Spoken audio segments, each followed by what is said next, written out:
estimated bills. The feedback is, I like to pay for what I really use, not for what you estimated. With the smart meters, that will go away. You're gonna lose some of the people as a result? You're gonna downsize? Because you won't? No, it was a very specific process. That's why it's a very long, and it took multiple years, because the meter readers were placed into better paying jobs. So you just have to understand that, just really briefly, in ComEd, a lot of our journeymen, the folks that do the high power, work on the high power equipment, the overhead lines or the underground equipment, they usually come through the meter reading path. So that's our feeder pool.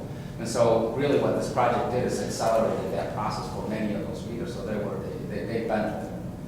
So nobody was put on the street because of this.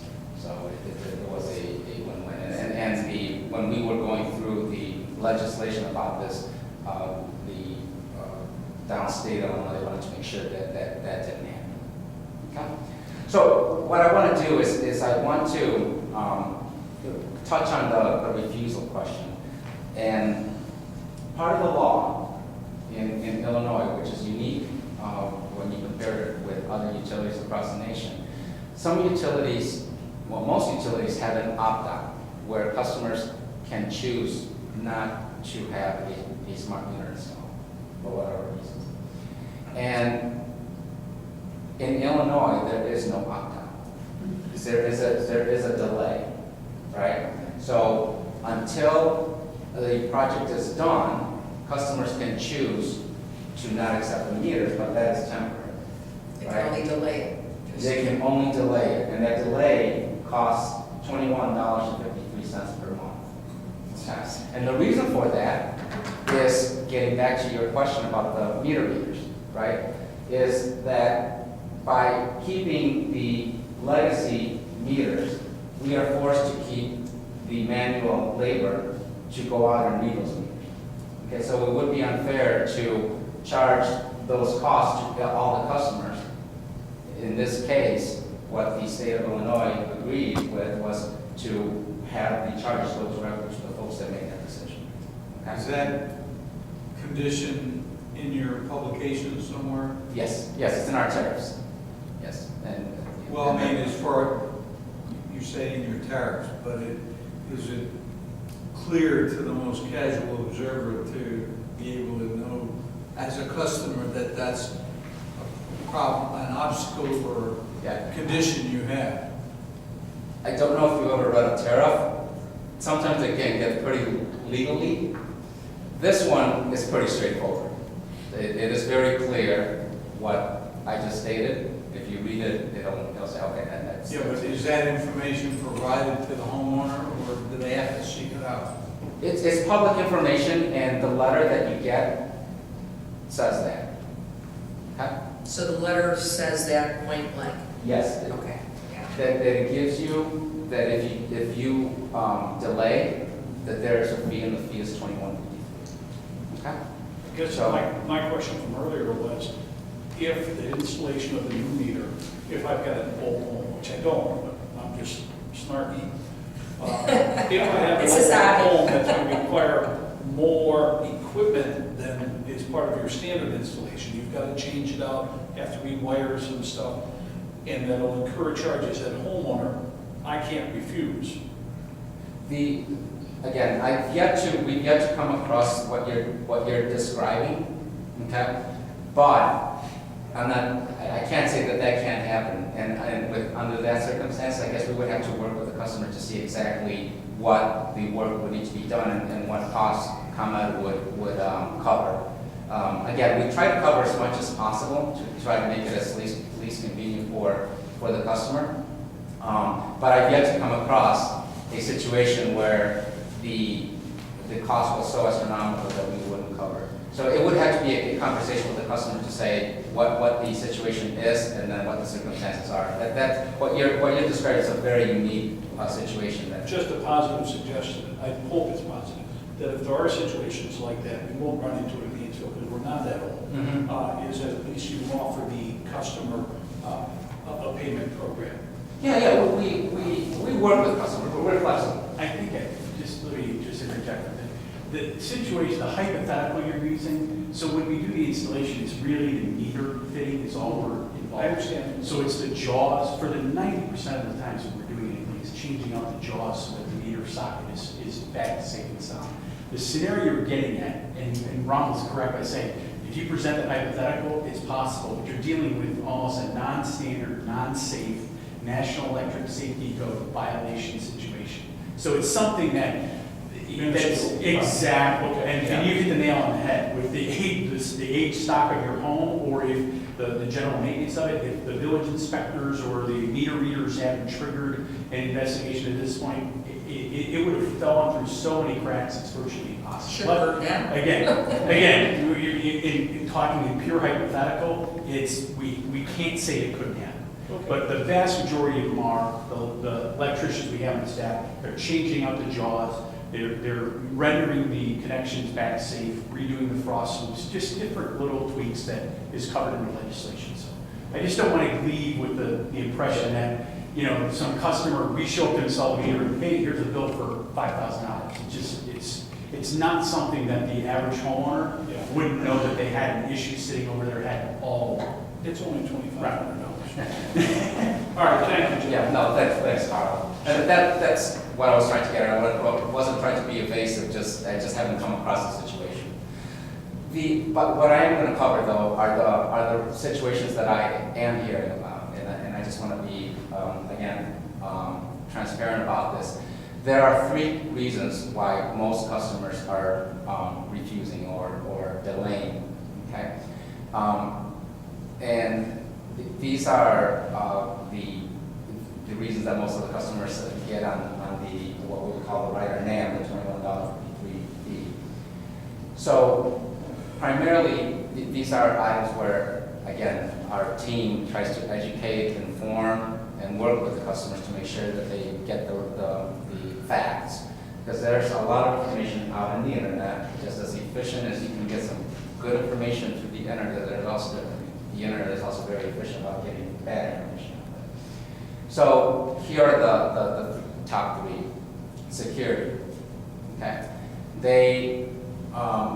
some customers say that they are concerned because now we have a wireless communication system that we're going to have some folks that are going to be able to hack into our mesh. We have a state-of-the-art encryption, okay, that is always tested, and so that is not a concern of ComEd. However, I always want to make sure that customers understand also what information is out there. The only information that travels through the air that we collect is the identification of the meter and the kilowatt hour usage. Okay, nothing else. Your personal information does not travel through the air. And there's no personal identifiable information. So all that information, when you set up the account with ComEd, was through a phone line, and we enter that information directly into our server. So that information does not travel back and forth. Okay, so only your meter number and your usage information. Okay, so what is the motivation for somebody to want to hack into that type of information? Don't know, but also know that we employ the state-of-the-art encryption at ComEd. Okay? The second item is privacy. It kind of goes along with what I just stated, privacy. Okay? I think it goes back to one of the comments that you made earlier, that we would be able to monitor. Some folks say we were able to spy, that we're working with the government. Well, and that we're going to share your information. Okay, and that's the more important one, the critical one that I always want to make sure that I'm clear on. That is, we will not share any of your information unless you give us the approval to do so. And there may be occasions where you may want to, because you may want to go with a third-party provider, right? Like there were some aggregators that were providing you energy services, right? Well, in certain cases, that they're gonna need your kilowatt hour information, so they're gonna need to get your approval for us to pass on that information to them. And so that's what we'll do, but we won't do it without your approval. As far as sharing information of that nature, you can do that now anyway. You're gonna have to deal with it. Thank you. Yes, we do that anyway because the information that we've shared was kilowatt hours to begin with. Okay? So that is the other concern. And then the topmost concern from our customers is health. Okay? There is a lot of misinformation out on the internet regarding the radio frequency of the smart meter. Okay? Saying that it's radiation that impacts our health. So a lot of the information that's out there is written by folks that don't have a background and understanding of what radio frequency is or what its impact are on animals and human beings. The radio frequency that a smart meter uses is the same that is used by your cordless phone, by your Wi-Fi, your cell phone, baby monitor, right? It's that same frequency. It's 9 megahertz. It's that we've been using that frequency for many years, decades. That's the same frequency that is used. And some folks just try to scare the public by saying that because it's a new smart meter that it causes some unique radiation that other appliances wouldn't have an impact on you. So I just wanted to make sure that provide that proper information. In our website, we do have a link that goes to our third-party research, peer-reviewed scientific research that gives folks the facts. And we provide that information to our customers, and that's what prompts and convinces our customers, okay, now I understand. We at Illinois have one of the lowest refusal rates in the nation, if not the lowest, right? So I've traveled out to other utilities, other states, and when other utilities ask me about what a refusal rate is, which is 0.1%, other utilities are dealing with 1%. So imagine that. And the reason, again, as I go back to how I opened, is the information, education, and outreach, making sure that we provide the right information to our customers.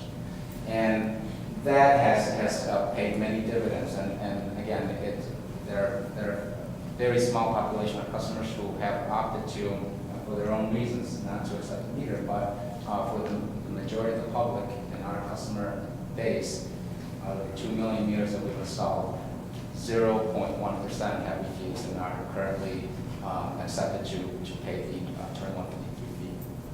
Okay? They can only pay that 2150 or refuse until the end of the project, then they're mandated to change? Correct. The way that the law is written, that they have about 1 year after the end of the project. So we're estimating that we will complete at the end of 2018. So those customers would have until the end of 2019. So by 2019, you'll have a 0% of refusal. Correct. Excellent work.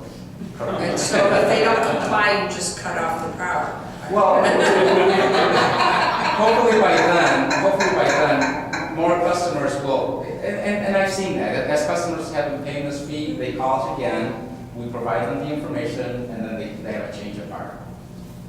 Again, it's just education. We're not trying to force it on anybody at this point. We're just giving them time to really understand it. And some customers, they're a little bit more hesitant about it, but we're okay. We'll hold their hand and answer the questions, and sooner or later they've been coming around and saying, okay, I understand. Is ComEd the only electrical utility in Illinois, or are there others? Ameren is exchanging, it's a state law, so all the utilities are exchanging. And in fact, when you look across the nation, here's the other thing that I like to emphasize, is that this is not just a common thing. It is a worldwide thing. In the United States, we have about more than 60% of the utilities have installed smart meters. So it's going to become the new normal, and one of the things that I also would want to make sure that customers understand is that those meters that they want to keep are not manufactured anymore. So we as a company don't have a choice but to purchase a new type of meters, right? So again, it's just becoming the new normal, not only in the States but around the world. Just wanted to touch on the benefits of a smart meter. There are some things that we get benefit from the smart meters just by the fact of just installing them right off the bat. Customers don't need to take any action. Quicker restoration times during storms, right? Let me just quickly explain what happens during a storm when we had the older meters. During a windstorm, we had those windstorms coming through, just been weird weather lately. But what we would do, and most utilities do, is we prioritize by the greatest number of customers on any one feeder or a main line, right? Broken pole, down wires, we put those up. Inevitably, there's always some customers that have had their service structure, their house, that went down along with the major line. Now, when we would bring up all the majority of the customers by the reconstruction of the broken poles or the down wires, we would know whether the isolated pockets of isolated outages, where they were. And so we have to actually drive around to find out who is left, right? So out of maybe a feeder of 1,000 customers, we may have about 20. So imagine trying to pick those 20 out of those 1,000. Very inefficient process. With these meters, we are able to ping the meters, so we would know from a group of customers that went down because a pole was broken, and now that we constructed it, we can ping your meter and know instantly whether you have power or not. And we can identify those pockets of outages really quickly and dispatch a crew to that location instead of wasting our time, wasting resources, driving around trying to identify where those pockets of outages are. So that's one of the big benefits. I already mentioned the greenhouse gas, the footprint. No estimated bills.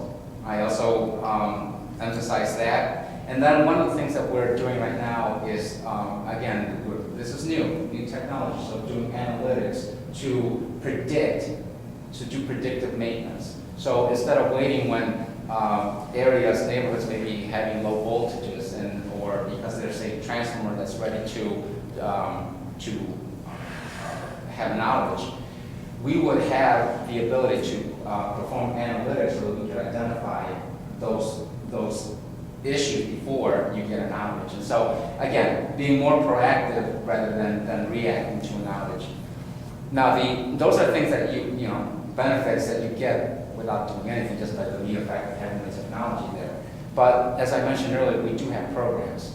For some customers who are able to take advantage, you have an hourly pricing. We have an hourly pricing program that customers can take advantage of. And what that is electricity fluctuates with daily, hourly market prices. And there are some customers who can take advantage of that because electricity costs more during the day when the demand is high, and it's very cheap at night. And there are some customers who can take advantage of that and have. And so there are many thousands of customers that have signed up for our hourly rate. Because the meter can now, because it records your usage on an hourly basis, you're able to take advantage of that rate. Good question. For those customers that have a third-party supplier, would they be able to take advantage of this kind of capability or not? Definitely, and it depends on what that third-party supplier provides you, right? What programs that they may provide you. I mentioned the peak time savings. That's become a very popular program where customers that are asked to shave their load during the hotter days of the summer. Now, there's no penalty to that. Some customers sometimes opt to say, I like my air conditioning, it's a hot day, I'm not going to participate, no penalty. But there are some other customers who say, you know what, maybe I will raise the temperature of my air conditioning, on my thermostat, maybe shut off some wasteful power, and we give you credits. So the more that you reduce, the more credits you receive. And so it's a very popular program. It just started a year ago, and we already have more than 150,000 subscribers. But there's no increase in price for those No, people? there is no downside to that program. Okay? And again, no penalties. So only upside for the customer. And then the other item that is the usage alerts. I alluded to that earlier, where you sign up you set up my account, and then you can now start understanding how you're using your electricity, and then you can put usage alerts to alert you when your house has gone past a certain threshold. We all use electricity differently, even though we may have the same size house, the same model house. Again, it depends on how many people live in your house, the type of appliances you have, et cetera, et cetera. So each one has a unique profile, and I got my smart meter last October, and definitely my wife signed us up for that. And it says put me on a threshold, and as soon as we go past that threshold, we get the alert. It's just, again, it just changes the behaviors of the consumer, and that has helped reduce our bills too. How do you get that alert? Is that an email kind of thing, or? It's an email or an alert to your smartphone. Yes. It shocks you. And that becomes my repetition. So I have a question. yes, Are you recycling the old meters? what we can recycle, we do. Okay, so as much as we can recycle, we do. Okay, so we collect the old meters, and we ship them back to vendors that handle the recycling for us. I have a question. Yes. I was hopeful for a feature, and I still am. Whenever I get a smart gadget, smartphone, now we have smart meters, there's smart TVs, all these things. There's apps I can download. You have programs. I want an app, so there's a game I can play with my smart meter, and if I win, I get free electricity.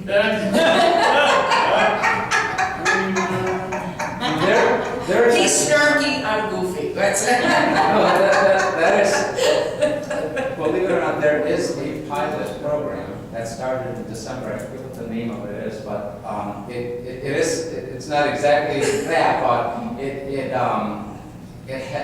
helps you compete with your neighbors. Oh, cool. Yeah, like you can reduce their bills the most. Less electricity than. They're piloting that. There was a communication that went out in January, but that's one of the features of that program. And so, again, we're working with a lot of entrepreneurs to come and work with us to see what kind of programs, what kind of apps we can develop to be creative, innovative, to work with our customers. That's a smart meter. Yes. So that program, I think, is for a 6-month pilot, and then they're going to assess the success of it. And so I'm sure we will be communicating it to the meeting. My question is, and I know you addressed the 3 things that most people are concerned about. My concern is the meter able to are you able to shut off somebody's power at the meter level? Because my concern with that is if it's sending out a Wi-Fi signal that somebody can pick up, that means it can be hacked as much as you like to think that it's state of the art. It's, so did Target, so did Home Depot, everybody else who had all their information stolen said that they had state of the art things too. So you can't like get into the meter and shut off somebody's power. Like somebody couldn't do that, or could they? Through at the meter levels. So again, it goes back to the encryption that we have to prevent that from happening. But you bring up a good point. All of our meters do have a disconnect switch. Okay, and the purpose for that is again, one of the items on our business case that made the installation of smart meters beneficial for everybody is that in any given year, there are customers who don't pay their bills, who steal our power. And what we've done, the model that we've been using traditionally is to have a human labor going out to the location and pull the meter until the customer either pays or if they're stealing power, to make sure that they're not stealing from us. the feature of these meters is that when we identify that, we can remotely disconnect that meter. Okay, but we only have that control. But that's like at a central location. I couldn't, like, you couldn't stroll up, like, somebody couldn't stroll up and it has to be at your office is what. Correct. Okay. Correct. Unless, And also, unless they have to be unhackable. well, actually, that's, well, they have. That's never happened. The mobile site Yes. does not have anything about the smart meter. The mobile, okay, on the mobile site. On the mobile site. And if it does, it's not easily It's connected. not clear, okay. No, that's good. Just so, because when you mentioned that, I wanted to look and see. And because most people use smartphones nowadays for their access to the internet, it probably would be. Let me ask the trustees a question, just see if I just missed it. Have any of you received this pre-information? I have not. I got the postcard. I get e-billing, that's why I asked him about, so I didn't get that or first insert, but I got the postcard. I don't remember getting the postcard. You got it? Okay, that's my fault. I'll look it up online. Yeah, I didn't get the letter yet, but I'm guessing that's the coming. letters are going out this month. Okay, So yeah, okay. I think they But started this week. I did get the actually. big postcard that you held up. Can we put some of this information on the website and in our newsletter to remind everybody or let them know what's going on in case we haven't gotten? Do we have a link or an article? Yeah, our newsletter that's going out is done, so it But I can't don't go. know. Is it gonna be out, they're gonna start before the next one comes out? Yeah. Oh, okay. Yeah, But I can still put it out. Oh, so yeah. it'll be fine. yes. We can put links. Routinely, what we would do is tomorrow, Mayor would get PDFs of all communication pieces that we provide. Perfect. That's generally how we do it. If I hadn't sent some of them previously, there's actually a newsletter release as well, you can use it for all. Can you talk a little? Oh, sorry. It's never a problem for me. I was gonna say, Carlos, you remember me so quiet. But, yeah, there's, so we'll give you PDFs of it, and it's literally, it's every version of what we have, and what's provided, so you can see all. And I think I have a couple of them that I looked at, actually, now that you mentioned that, but we had decided to wait till tonight, so, yeah. It's an email, I sent it once, 4 times, it's just bits and bytes, it doesn't, I'd rather you have it twice than not. Yeah. So, yeah, I'll get it out, if I go back home and log in tonight, you'll get it tonight. But absolutely, you can post the stuff, we do it routinely. Really, it's, if you go to ComEd.com/smart meters, that gives you all the links, all the single majors, all the third-party information, the number of your phones, call center, it's all there. You'll find it on that link with the schedule. I have a question. Are you doing the residential and the commercial businesses at the same time in the area?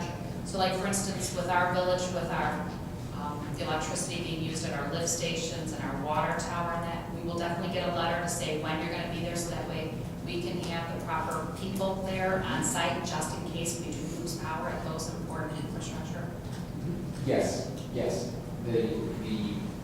With the commercial locations, sometimes the challenge is that if the address is not at the same location as the location of the meter, that's when we run into a little bit of trouble, where we just want to make sure that we can get a hold of the folks that are on site. But for what you're describing, that there shouldn't be any problem, because we would send out the notification to the location of their meter. I have one more question. If we do have a third party that we use, do we need to notify them that we have a new meter? They would know. Okay. They would know. They'll know. Yes, yes. Sometimes I may just target the customers that have smart meters, so they would know. Any other questions? Any other questions? And is there any questions from our public? Please, just raise your hand, let us know. Terry? I just want to challenge one thing that you had talked about, using the example of 1,000 residents who will be without power, and you would be able to ping the meters to identify quicker those who were out. Just let me tell you, I would have already been on the phone 35 times to comment if I was one of those 20 people. Not that you couldn't do it faster, but just, you know, when people are without power, it's a crisis. If my neighbor doesn't have power, it's not a crisis to me. So,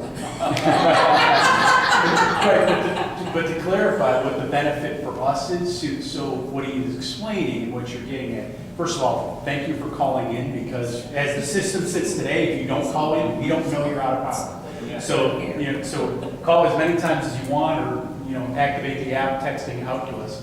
But when we're doing restoration, the piece I think you missed was, as we bring up those feeders, because as the calls continue to come in, the system just brings the level, based on the number of customers in the geographic area, to the next level. So the first step is the transformer, then it'll go to the switch, then it may go to the feeder line. So when the tornado and everything came, whether you go back to the September of 2014 or last August, we're looking at hundreds and area-wide outages. So we're, like Ronald said, we're building up poles, putting up feeder lines. So the onesie twosies, the pocket outage, the isolated outages, we still don't know. I mean, if you keep calling in, then we know. But some people, they've already called in 2 or 3 times. They understand what it's been. They've been out and about. And they sort of know the devastation that they saw. So they're going to sit patiently, figuring the guys, as they will be doing, working 24/7. And there's probably several hours that could pass in the older system. Well, and I'll add to another side of that. I have been amazed over the years how many people won't call ComEd to say they don't have power. And these residents will tell me, well, they know. We had a big outage, we have storms, so they know. And I said, they don't necessarily know that your house does not have power.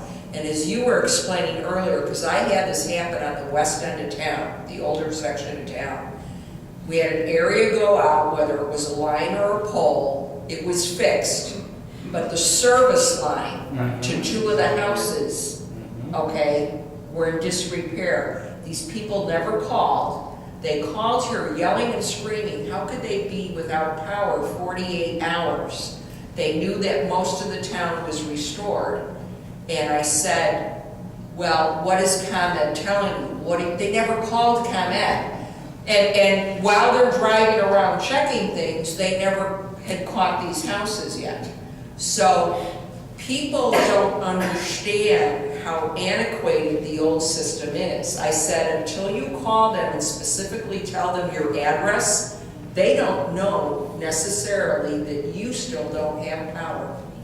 So I always tell everybody, the minute you don't have power, call. I don't care if you think the whole village is out, call. Right, no, exactly, and that'll remain the advice for a few more years. Ultimately, when the system gets fully implemented, in the next few years, the system will tell us when you're out. So that's the end goal. It's not there yet, you still call in. But the best example is, I think Ronald might have touched on it, is this, just for last year, and mind you, we just hit the 50% mark for all the meters installations. We negated 15,000 truck rolls in last year's storm season for outages. So that means it's 15,000 times we didn't send a truck to a neighborhood to restore power that we thought was out by simply pinging the meter. So you've got half a dozen people doing the work of the guys in the truck, and there's no travel time. It's instantaneous information. So the guys can then be directed the crews can be directed to exactly where they need to go. So that's the future benefits of a lot of this. I just want to clarify something. So even once Hainesville all has smart meters, you still call in. You still won't be able to pinpoint houses No, in a couple of years? we can ping them. There's a last gasp feature that until the network's fully deployed and the system's fully up, then the system will be telling us I'm out. So when your house goes out, it'll show up on a board saying I'm out of power. The meter, because But right now they have to. right now we talk and we ask you if you have power. But that's going to be true for until 2 years from now, or however Right, long it let's takes not- for you to do the Right, whole state. let's not confuse it. For right now and for going forward, even after the meter, you call 1-800-EDISON-1 and tell me your power's out, or you text out through the app. Nothing changes. I'm sure there'll be a marketing campaign you will not be able to avoid when we tell you don't call. And that's cool, that there's the app that you can text The out. app is phenomenal. You just hit that you have an outage, and then you can see on a map, and it will give you an approximate time to restoration. And I'd say 9 times out of 10, the approximate time they give you is either spot on or it's a lot sooner. And we've had a couple of power outages, and very few, but ever since I got the app, it's nice, because then it's just hit it, and I just monitor the app. I'm thinking We got a question behind I have two questions. Yes. How will you be able to ping these houses? Are you gonna have transmitters or receivers periodically within the area on your poles? There's actually, when the smart grid has gone out, the answer is yes, they're already there. So with the distribution automation devices we have, a lot of the smart grid technology, they're talking to each other now. So the meters layer onto that same network. So you'll have transmitters and receivers periodically in the area on the poles that So will talk to the There's meters. needs one repeater antenna for about every 500 homes. So you may have one in Hainesville, you may not. We may cover you by the surrounding area. It's not municipality specific. It's geographic to our Okay, system. another question. Since you're not gonna be needing all these meter readers and extra people, and you have these such efficient meters and everything, you won't be spending this monies on people and these meters. Will there be some type of reduction on your service for medicine? Well, there actually already has been. So On the the- service charge, if we're charged for medicine. On the delivery service. you mean electricity on medicine. Now you confused me for a second. The From service- Edison, sorry. The service charge for ComEd, there's all kinds of lines, okay? Right. Will we see some type of reduction because now we're on smart meters and they're more efficient? We won't have to pay for meter readers, so you won't need them people. Well, that case has already been done. So the EMA bill that was put up in 2011 and 12, that had this business case for all these tools, the smart grid, the efficiencies, all been built into that. And candidly, I think the last So two is years. there a charge or a reduction? Can I finish? The last two cases, the rate case has gone in, has been a reduction. Oh, So the answer is yes, but what happens for the future? I don't know, because it all depends on, we have a big system and 4 million customers maintained, so I can't predict that these efficiencies solve the problem for 20 or 30 years out. But the case is, it's currently been that way. So all the bill was put together, all the costs for the Energy Infrastructure Modernization Act was all built into that, so that's been in because I place. thought it was just an increase, nothing on the downside. Now, the benefits, the rate case actually brings benefits back to the customers throughout the entire program. Right. So this year, we actually saw a rate decrease All right. in the delivery service for Because we're just the delivery service, the energy I know. service, right, you get the difference, right? Yes, Okay. thank you. Any other questions? Well, this has been quite an interesting and well-done presentation. It's a lot of information, but it was, I think, very understandable. So we appreciate you coming out and spending the time with us, and we'll look for your email, and we'll make sure we get information out to our residents. So, thank you. Thank you. All right, thank you. Thank you. Okay, thank you very much. Business card? Yes. Okay, while they're getting organized and getting the clerk their cards, we'll move on to business. We have a bit of a list here. Can we put them all together? Pardon me? Can No, because that would be an omnibus. No, cannot. Okay. Especially when it's financial information, it requires a separate vote. I have one other announcement that I forgot. Okay, We're having a village-wide cleanup on April 23rd, a Saturday. And there'll be information on the website and the newsletter, and we'll be cleaning up around Cranberry Lake, along Hainesville Road, around 120, and around anywhere in your neighborhood that you would like to put a little group together to do the work. Thank Where are you. you meeting? We're meeting at Tall Oak again. so 9 o'clock Saturday, April 23rd. Tall Oak and Hainesville Road is the meeting place. And also, I just want to mention, Georgianne, I did have a resident, and I said, well, then we'll count on you showing up. But I had a resident mention that the wetland on Deerview Drive next to Antler Park, They said that that has quite a lot of debris. They had picked some up on the outer edge, so I said, well, we welcome you and we'll try to get a crew over there depending on when you show Yeah, up. we're hoping that somebody who notices that would get their neighbors to do it. Right, exactly. So that they don't Yeah. have to meet us at 12 in Hainesville, they can just take care of their area. That'd be fine. Okay. We appreciate it. Okay, any other announcements before I move to business?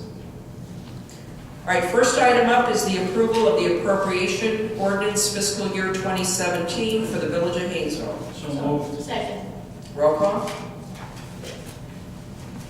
Trustees Derenoski, Aye. Duberstein, Joanne, Hein, Daly, Aye. and George Duberstein. Aye. Motion carried, ordinance number 16-4-219. Item 2 is the approval of the estimate of revenue for fiscal year 2017. So moved. Second. Roll call? Trustees Derenoski, Aye. Georgianne Duberstein, Aye. Hein, Daly, Aye. George Duberstein. Aye. Motion carried. Approval of the budget 2016 through 2017 for the Village of Hainesville. So moved. Second. Roll call? Trustees Derenoski, Aye. Georgianne Duberstein, Aye. Hein, Daly, Aye. and George Duberstein. Aye. Motion carried. An ordinance amending Chapter 3.12 of the Village Code, the Village of Hainesville investment policy. So moved. Second. Roll call? Trustees Derenoski, Aye. Georgianne Duberstein, Hein, Daly, Aye. George Duberstein. Aye. Motion carried. Ordinance number 16-4-220. An ordinance authorizing the mayor to execute reciprocal agreements on exchange of information with the Illinois Department of Revenue. So moved. Second. Roll call? Trustees Derenoski, Aye. Georgianne Duberstein, Aye. Hein, Daly, Aye. and George Duberstein. Aye. Motion carried. Ordinance number 16-4-221. Awarding the bid for the 2016 MFT resurfacing project to Maniville Construction Company for $88,769.41. So moved. Second. Roll call? Trustees Derenoski, Aye. Georgianne Duberstein, Aye. Hein, Daly, Aye. George Duberstein. Aye. Motion carried. An ordinance amending section 9.24 of the Village Code and establishing penalties for possession of cannabis in the Village of Hainesville. So moved. Second. Roll call? Question? Yes. Is this just to bring ours in line with Grace Lake? Or does this align with Grace Lake penalties, chief? Well, yeah. You wanna? Actually, no. Way worse day of marijuana here. No, Grays Lake's, it's basically the same, but the fines are different in Grays Lake, and we're reassessing those fines, so. But it was to update our code. Yes. Because our ordinance was, We were lacking in possession of cannabis. yes, the language was awkward, and when Jim Rock looked at it, he thought because back in the day, maybe they were relying on the state law on that issue, Likely. and that's why it was worded the way it was. So, But they were smoking at the time. anything's possible. But it isn't necessary to change, so it will make the PD's job easier. Yes. Thank you. Roll call? Trustees Derenoski, Aye. Georgianne Duberstein, Aye. Hein, Daly, Aye. George Duberstein. Aye. Motion carried. Ordinance number 16-4-222.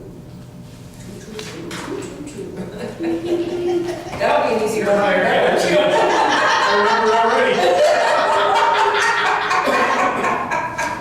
What was the issue? Okay, that takes care of business. At this time, I would like to ask for a motion to go into executive session under the issue of personnel. So moved. Second. All in favor? Aye. Opposed? Okay. At 8:06 PM. Stay tuned. Have coffee and cookies. And if you're not here when we get back, we understand.